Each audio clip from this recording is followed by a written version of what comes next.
If you can keep hoping, man, you have a chance. You just can't become hopeless. The devil has one job. That's to rob you of your destiny. That's his only position in life. He don't care if you get money, a car, a house. As long as he can rob you of your destiny, that's the devil's whole mission in life. He just wants you to not be what God made you to be. If you just understood the principles of success, you could be successful. It don't matter what. But everybody is designed to be successful. You just got to get out your way sometime. It's not that successful people are smarter than you or anything. And I'm not saying none of you aren't successful. I'm just using it as an example. I'm just talking in generalities. Look, just have to change the way you think. When you go to sleep, what do? You pretend to be asleep and then you fall asleep. So becoming who it is that you want to be is no different. When you decide who you want to be, like today, like if you think about who you are today and realize that who you are right now is the product of all of the decisions that you've made for the last, let's say 90 days, at least, you have to realize that that's who you were. Okay. And so for you to become who you want to be, you don't just become that. You have to start behaving as if you are that. And then eventually you will actually materialize into that. A lot of people hear that and they hear fake it till you make it. That's not what I'm talking about. I'm not talking about going out on the internet and faking it like you're successful when you're not. Everybody wants to hear that for some reason. I don't know why. What I'm telling you is you fake it till you make it in terms of the actual actions and the standards that you hold for yourself today that would be equivalent to the person or the company that you want to become down the road.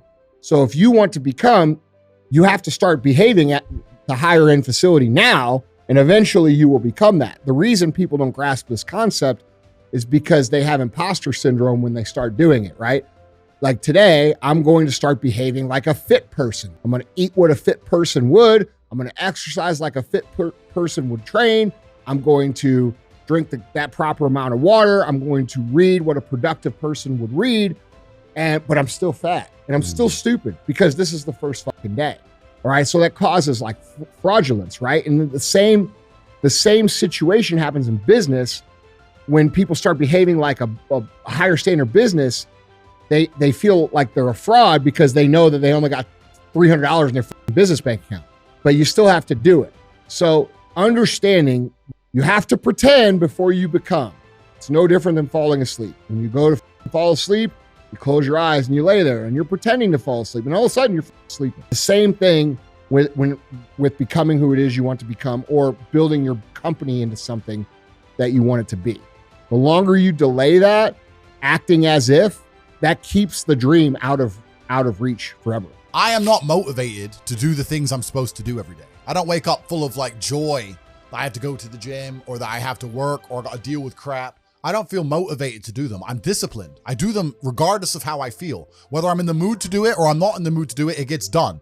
That's discipline. Discipline's a real thing. Motivation is fleeting. You're never going to be permanently motivated. So when someone comes along and says, oh, do what you're passionate about, what they're saying is you'll have endless motivation and then you'll be able to try hard.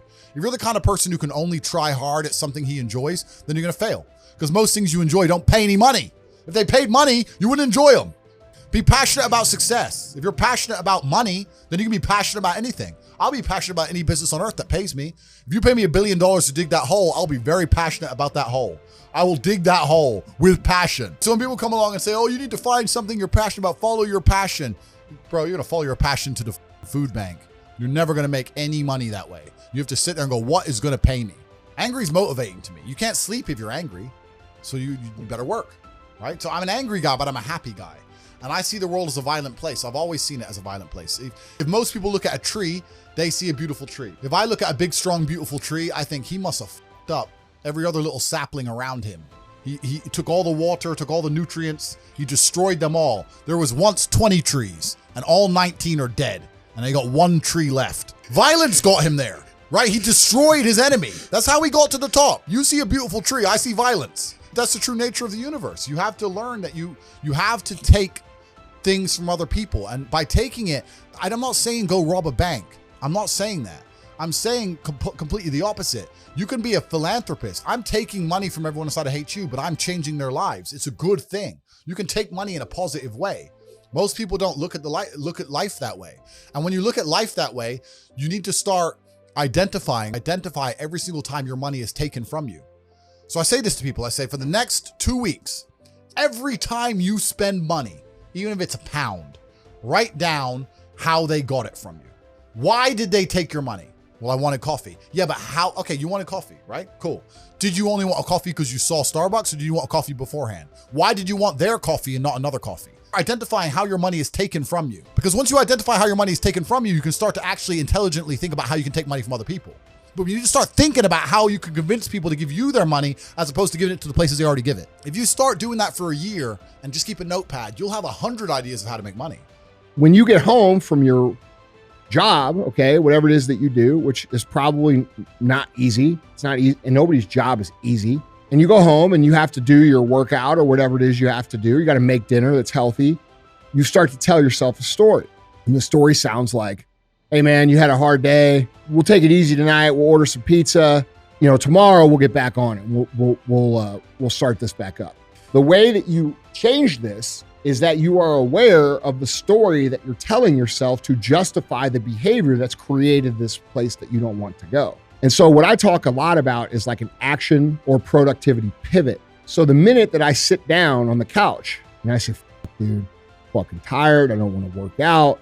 I don't want to. That is the minute that I take that as an indicator, as a trigger for me to get up and put my shoes on and go do whatever it is that my internal dialogue has started to tell me not to do. So we have to be aware and we have to recognize when these stories come into our brain. We talk about the bitch voice and the boss voice. And the bitch voice is that voice that tells you, take it easy. You worked really hard today, bro. Let's just order pizza tonight. Tomorrow we'll get back on it. That's the bitch voice. The boss voice is the one that you have to start to condition and tune up. And the boss voice is the voice that will get you up off the couch and say, no, that. You're the talking inside your head. You're the reason I'm here. You're the reason I'm frustrated. You're the reason my bank account looks the way it does. You're the reason my body looks the way it does. F you, bitch voice. And I'm going to get up right then and I'm going to take action in the complete opposite direction of what the it is telling you. Some people are seasonal. Some opportunities are seasonal. And yet when we see the seasons change, we think the blessing has ceased. Do you know the difference in your life? The difference between knowing when to plant and when to pluck. You can't have a new season until you are willing to say goodbye to the season you had. Some of you are wrestling to hold on to something that God is trying to take away from you, and you need to release it and simply let it go.